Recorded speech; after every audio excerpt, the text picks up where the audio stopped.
Pada Senin pagi, 26 Mei 2025, sebuah peristiwa mengejutkan terjadi di Dusun Kerajaan, Desa Kaliurip, Kecamatan Bener, Kabupaten Purworejo, Jawa Tengah. Sekitar pukul 9 pagi, waktu Indonesia Barat, Detasmen Khusus 88 Anti Teror Polri melakukan operasi penangkapan terhadap seorang pria berinisial AF, 32, yang diduga sebagai anggota atau simpatisan kelompok teroris Jamaah Ansor Daulah, organisasi radikal yang terafiliasi dengan ISIS. Penangkapan berlangsung cepat dan senyap. Beberapa aparat berpakaian sipil tampak mendatangi rumah AF yang berlokasi di Kerajaan RT 2 RW 1 Kaliurip, Bener. Warga sekitar, termasuk tetangga korban bernama Poniman, mengaku tidak menyangka bahwa AF menjadi target operasi anti-teror. Menurutnya, AF dikenal sebagai sosok yang pendiam dan tidak pernah menunjukkan perilaku mencurigakan. Namun pada malam sebelum penangkapan, sekitar 4 orang sempat datang ke rumah AF. Warga tidak tahu pasti apa tujuan kedatangan mereka. Setelah penangkapan, AF langsung dibawa ke Jakarta untuk menjalani pemeriksaan lebih lanjut oleh tim Densus 88. Polda Jawa Tengah turut membantu operasi tersebut sebagai bagian dari koordinasi keamanan. Hal ini dikonfirmasi oleh Kabid Humas Polda Jateng, Komisaris Besar Artanto, melalui pesan singkat yang menyatakan bahwa penangkapan memang benar terjadi. Selain menangkap AF, tim Densus juga melakukan penggeledahan di rumah pelaku. Dalam penggeledahan tersebut ditemukan sejumlah barang bukti yang mengindikasikan keterlibatan AF dalam aktivitas radikal. Di antaranya adalah dokumen-dokumen serta tulisan tangan yang berisi ajaran kekerasan, naskah tentang fikih jihad, hukum ghanimah, dan prinsip-prinsip kekerasan terhadap pihak tertentu. Barang bukti fisik lain yang diamankan termasuk lukisan bertema ekstrem, pisau belati, pisau lipat, serta perlengkapan yang diduga digunakan dalam latihan fisik dan simulasi serangan. Selain itu, ditemukan pula beberapa buku tentang jihad dalam bentuk fotokopian. Kepala Desa Kaliurip, Pardiantoko, menyebut ada sekitar 4 hingga 5 buku yang disita oleh tim Densus. Kehadiran Densus 88 di lokasi cukup menyedot perhatian warga sekitar, meskipun jumlah massa yang berkumpul tidak terlalu banyak. Sebagian besar warga mengaku kaget karena selama ini lingkungan mereka dikenal aman dan tenang. Mereka berharap kasus ini dapat segera terungkap dan tidak menimbulkan keresahan baru di masyarakat. Selamat datang di negeri yang katanya damai, tenang, dan penuh toleransi. Sampai Detasmen Khusus 88 tiba-tiba mampir pagi-pagi. Bukan buat sarapan, tentu saja. Tapi buat menangkap seorang warga yang dikenal pendiam. Iya, pendiam. Karena di negeri ini, semakin pendiam seseorang, semakin besar kemungkinan dia menyembunyikan sesuatu. Seperti, katakanlah, doktrin kekerasan, pisau belati, dan buku fotokopian jihad. Tapi jangan salah sangka, kan banyak juga yang koleksi pisau buat ngupas mangga dan buku fotokopian karena, ya, ngeprint di toko mahal. AF, pria usia 32 tahun tinggal di RT 2 RW 1, lokasi yang katanya aman dan tenang. Tapi ya begitulah. Kadang yang tenang itu justru menyimpan ledakan, harfiah maupun kiasan. Tetangganya Pak Poniman tentu saja kaget. Seperti biasa, karena setiap kali ada penangkapan terduga teroris, warga sekitar pasti bilang, kami tak menyangka dia itu pendiam dan baik.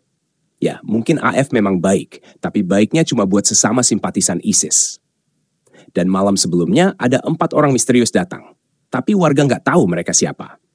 Klasik, di negara ini 4 orang asing bisa datang malam-malam ke rumah tetangga, dan kita anggap itu hal biasa. Mungkin lagi arisan. Mungkin, untunglah Densus cepat tanggap. Operasi senyap tanpa ribut-ribut. Barang bukti disita, dokumen kekerasan, pisau-pisau tajam, dan lukisan bertema ekstrem. Ah, buku. Benda yang dulu dianggap sumber ilmu pengetahuan, sekarang di negeri kita tercinta bisa jadi bukti terorisme. Iya, buku.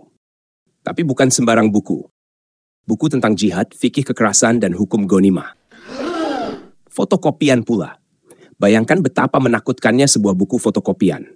Lemah lembut penampilannya, tapi katanya bisa menanamkan ideologi yang mematikan. Mungkin karena bajakan, jadi lebih gampang disebar. Atau mungkin karena terbitnya tidak lewat Gramedia, jadi tidak sempat masuk sensor literasi kebangsaan. Dan jangan lupa, ada 4-5 buku. Angka yang misterius. Bukan 4, bukan 5. Mungkin karena kalau disebut pasti nanti dikira terlalu sepele. Tapi kalau disebut banyak nanti dikira dramatisasi. Jadi ya 4,5 sajalah biar menggantung. Kita sering dengar istilah jihad dalam berbagai konteks, mulai dari pidato keagamaan, aksi protes, hingga penggeledahan rumah terduga teroris. Tapi apa sebenarnya yang dimaksud dengan fikih jihad? Secara sederhana, fikih adalah cabang ilmu dalam Islam yang membahas aturan-aturan hukum syariah. Dan ketika kita bicara tentang fikih jihad, artinya kita sedang membahas hukum-hukum atau aturan syariah yang mengatur jihad. Sebuah konsep yang secara harfiah berarti berjuang atau berusaha keras. Dalam pengertian yang ideal, jihad bisa berarti banyak hal. Berjuang melawan hawa nafsu, memperjuangkan keadilan, atau membela diri. Tapi dalam praktik sejarah dan juga dalam buku-buku fikih jihad, jihad seringkali dibahas dalam konteks militer. Perang. Perang melawan musuh Islam. Perang melawan orang kafir. Perang untuk memperluas wilayah kekuasaan agama. Kitab fikih klasik dari mazhab-mazhab besar Islam, seperti Al-Muwatta dari Imam Malik, Al-Umm dari Imam Syafi'i, atau Al-Mabsut dari Imam Hanafi, semuanya memuat bab khusus tentang jihad. Isinya mencakup siapa yang boleh diperangi, siapa yang harus membayar jizyah, apa yang boleh dijadikan rampasan perang, dan bagaimana memperlakukan tawanan. Dalam dunia modern, pembahasan ini menjadi sangat sensitif, karena sebagian kelompok radikal menggunakan buku-buku fikih jihad untuk membenarkan kekerasan, baik terhadap aparat, terhadap kelompok agama lain, bahkan terhadap sesama muslim yang dianggap munafik atau tidak sejalan. Beberapa malah menganggap fikih jihad versi klasik sebagai doktrin absolut yang harus dijalankan, termasuk dalam bentuk kekerasan. Jadi ketika kita mendengar ada orang yang menyimpan buku-buku tentang fikih jihad, kita perlu bertanya, dia mempelajarinya untuk memahami sejarah dan hukum, atau untuk menyiapkan medan tempur? Pertanyaan itu kadang jawabannya bisa ditemukan di halaman belakang rumah, bersama pisau belati dan dokumen ajaran kekerasan. Dalam hukum Islam klasik, terdapat sebuah istilah yang jarang dibahas di ruang publik, ghanimah, artinya rampasan perang. Segala harta, senjata, binatang ternak, bahkan manusia yang diambil dari musuh setelah peperangan dianggap sah menjadi milik pasukan Islam. Konsep ini tidak muncul dari ruang hampa. Ia diatur dalam kitab-kitab fikih jihad karya ulama besar dan dianggap sebagai bagian dari syariah. Berdasarkan Al-Quran Surah Al-Anfal ayat 41, setiap rampasan perang harus dibagi 1/5 untuk Allah, Rasul, dan kerabatnya, sisanya untuk para pejuang. Disinilah dimulainya legalisasi perampasan dalam nama agama. Tapi mari kita berhenti sejenak dan pikirkan ini. Harta benda orang lain, rumah, perhiasan, ternak, disita hanya karena mereka kalah perang. Bahkan para perempuan dan anak-anak yang tertawan tidak dianggap sebagai korban, melainkan sebagai budak perang yang bisa diperjualbelikan, diwariskan, bahkan dijadikan pemuas seksual. Dan ini semua disebut berkah dari Allah. Apakah ini terdengar seperti keadilan atau seperti pembenaran moral untuk penjarahan? Para ulama terdahulu mencoba mengatur detailnya. Siapa yang berhak atas budak, bagaimana membagi barang rampasan, dan bagaimana memperlakukan tawanan. Tapi satu hal yang nyaris tak dibahas. Apakah perbuatan ini secara moral bisa dibenarkan? Bayangkan jika konsep seperti ini diterapkan hari ini. Seseorang menyerang desa tetangga, menang perang, lalu mengambil mobil, laptop, bahkan anak gadis orang, dan mengklaim bahwa ini semua ghanimah, karena tertulis di kitab suci. Dunia akan menyebutnya kriminal.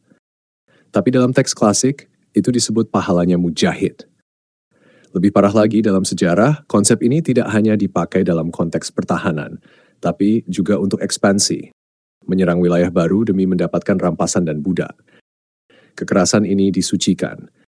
Perampokan dibungkus dengan kata jihad. Di titik ini kita harus bertanya, apakah agama tidak boleh dikoreksi oleh hati nurani? Atau, apakah kita harus rela menanggalkan akal sehat demi mempertahankan doktrin yang lahir dari dunia abad ke-7? Dalam kitab-kitab fikih jihad, nasib para tawanan tidak ditentukan oleh belas kasih, melainkan oleh hukum syariah, dan kadang oleh kehendak penguasa. Menurut hukum Islam klasik, tawanan bisa diperlakukan dengan 3 pilihan utama. Dibebaskan tanpa tebusan, ditebus dengan harta, atau tahanan lain, atau dijadikan budak. Dan dari sini, dimulailah tragedi kemanusiaan yang dilegalkan atas nama agama. Para laki-laki yang dianggap sebagai musuh bisa dihukum mati jika dianggap mengancam. Tapi nasib perempuan dan anak-anak mereka bisa dijadikan milik pribadi. Dianggap bagian dari rampasan perang atau dalam istilah Arabnya, sabaya. Dan disinilah letak luka terdalam. Perempuan tawanan yang tidak dibunuh tidak selalu dibebaskan. Justru mereka berisiko dijadikan budak seks. Diperjualbelikan, diwariskan, dan dalam banyak kasus diperkosa dengan dalih diperbolehkan karena status budak. Ulama fikih terdahulu memang mengatur hak-hak mereka, tapi tidak pernah mempertanyakan sistem perbudakannya. Tidak pernah bertanya, apakah seorang perempuan yang suaminya dibunuh di medan perang dan anaknya ditangkap masih bisa disebut rela ketika dipaksa melayani tuan barunya? Semua ini terjadi karena sistemnya mengizinkan, bahkan mensucikan. Kitab-kitab seperti Al-Muwatta, Al-Um, atau Al-Mughni tidak hanya mengatur pembagian rampasan, tapi juga hak-hak seksual atas budak. Dan ini dianggap syariat, dianggap ibadah. Tapi mari kita jujur, di mana letak kemuliaan jika seseorang bisa mengklaim hak atas tubuh perempuan hanya karena ia menang perang? Di mana keadilan jika seorang anak dijual di pasar budak karena ayahnya kalah? Itu bukan keadilan. Itu adalah kekuasaan yang dibungkus dengan doktrin. Menurut fikih jihad, perempuan yang ditangkap dalam perang yang disebut sabaya boleh dijadikan budak. Dan sebagai budak, ia bisa dijadikan pemuas nafsu oleh tuan muslimnya. Bahkan, meskipun suaminya masih hidup. Ya, ini bukan fitnah. Ini tertulis dalam kitab-kitab fikih dan disandarkan pada ayat dalam Al-Quran, surah An-Nisa ayat 24. Dan diharamkan atas kamu, wanita yang bersuami, kecuali budak-budak yang kamu miliki. Kalimat kecuali budak-budak yang kamu miliki telah digunakan oleh para ulama klasik untuk menyatakan bahwa seorang muslim boleh menyetubuhi budak perempuan, meskipun perempuan itu masih berstatus istri dari orang lain. Suaminya masih hidup? Tidak masalah, karena perbudakan dianggap telah memutus ikatan pernikahan sebelumnya. Bayangkan, seorang perempuan ditangkap, entah ia masih punya suami atau tidak. Namun dalam pandangan syariah klasik, tubuhnya sudah dianggap halal karena kini ia menjadi milik tuan barunya. Dan yang lebih menyakitkan, ini dianggap bukan dosa, justru dipandang sebagai bagian dari berkah peperangan. Para ulama seperti Ibn Qudamah dalam Al-Mughni atau Al-Sarakhsi dalam Al-Mabsut membahas detailnya, bahwa jika seorang budak perempuan ditangkap perang, maka hak seksual atas dirinya langsung berpindah kepada pemilik barunya. Tidak perlu akad nikah, tidak perlu kerelaan, tidak perlu menunggu iddah, tidak peduli apakah ia mencintai suaminya atau tidak. Pertanyaannya, di mana nurani kita? Bayangkan jika yang mengalami perlakuan seperti ini adalah anak perempuanmu, atau ibumu, atau saudara perempuanmu. Apakah kita masih bisa menyebut ini sebagai ajaran kasih jika perempuan dijadikan hadiah perang dan tubuhnya diperlakukan sebagai harta? Dan yang lebih tragis, ajaran ini masih ada di kitab-kitab yang diajarkan di sebagian pesantren. Masih diyakini oleh sebagian kelompok ekstremis sebagai syariat yang sah. Dan ketika ada yang mengkritik, jawabannya adalah satu, ini wahyu, tidak boleh ditolak. Tapi kita harus berani bertanya, apakah semua yang disebut wahyu tidak boleh diadili oleh nurani? Jika hari ini kita menolak kekerasan, perbudakan, dan pemerkosaan sebagai kejahatan terhadap kemanusiaan, maka kita juga harus berani mengakui ada bagian dari masa lalu yang kelam, bahkan dalam teks-teks yang disebut suci. Bukan untuk mencela, tapi untuk mencegah agar kebiadaban itu tidak terulang di masa depan. Aku perempuan. Dan saat aku pertama kali membaca hukum tentang tawanan perang dalam Islam klasik, aku tak tahu harus tertawa atau menangis. Katanya ini agama yang sempurna. Tapi bagaimana bisa agama yang katanya sempurna membolehkan seorang laki-laki memperkosa perempuan? Lebih kejam lagi, perempuan itu masih punya suami. Masih istri sah dari laki-laki lain. Tapi setelah ditawan dia jadi budak. Dan budak katanya boleh dipakai, boleh diperkosa. Ayatnya ada, kitabnya ada. Bahkan para ulama dari berabad-abad lalu membahas ini seolah mereka sedang menulis manual. Bukan tentang manusia, tapi tentang barang. Perempuan seperti aku dalam hukum itu cuma jadi properti. Kehilangan keluarga, kehilangan kebebasan, lalu kehilangan hak atas tubuh sendiri. Lalu aku dengar ada orang seperti AF di Purworejo, umur 32 tahun. Diam-diam di rumahnya dia baca buku jihad, buku fikih perang. Buku yang isinya melegalkan pembantaian dan pemerkosaan. Buku yang katanya berbasis syariah. Dia baca itu sambil membayangkan dirinya sebagai prajurit Allah, menyerbu kampung kafir, menangkap istri orang, dan di kepalanya yang dia bayangkan nyobek baju seorang perempuan sambil menggumamkan takbir. Itu bukan agama. Itu bukan kebenaran. Itu fantasi jahat yang dibungkus dalil. Tidak ada Tuhan yang suci yang akan membisikkan kepada pengikutnya, perkosalah dia karena sekarang dia milikmu. Tidak ada wahyu sejati yang menghalalkan kehinaan itu. Dan jika ada orang hari ini yang masih menganggap itu suci, masih membaca buku-buku seperti itu dengan nafsu dan keyakinan, maka bukan hanya dia yang busuk, tapi juga sistem yang membuatnya percaya bahwa kebiadaban adalah ibadah. AF bukan sekadar tersesat. Dia dilatih untuk kehilangan hati nuraninya.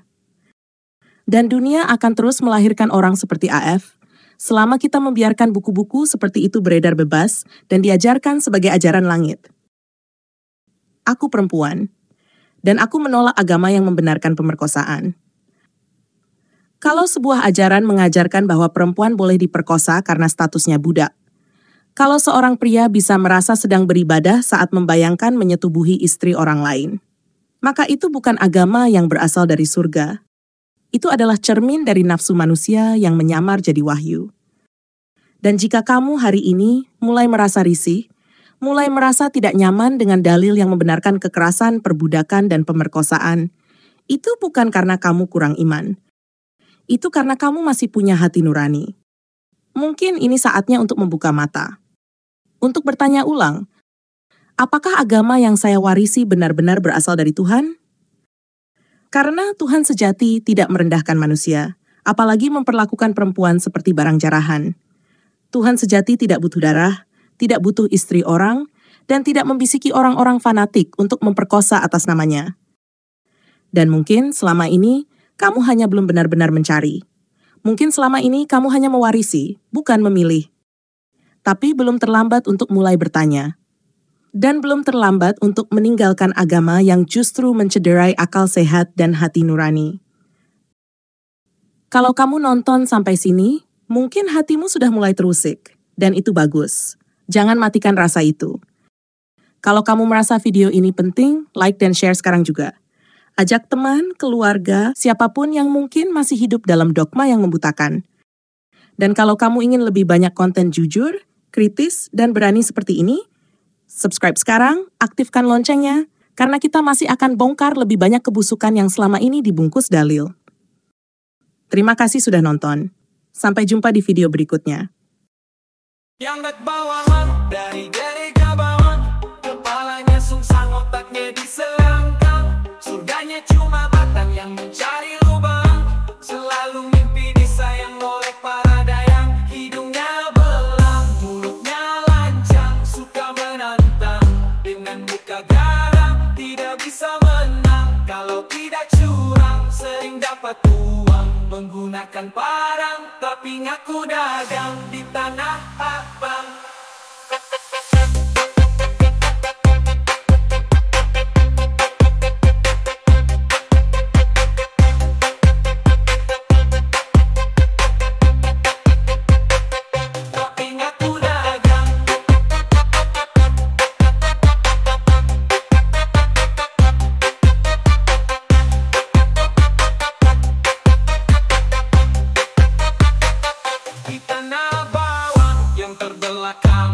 Pengetahuannya kurang, nuraninya hilang. Percaya Tuhan yang berhutang, untuk Nabi berperang. Suka tantaran benci semua orang, merampok para tukang yang bekerja di ladang. Memperbudak bujang dan perempuan yang malang. Baju putih dia pasang lalu pergi ke simpang. Ibadahnya adalah nampang supaya dikira nyumbang. Dongeng dia pegang, sejarah dia buang.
kesempatanmu melayang.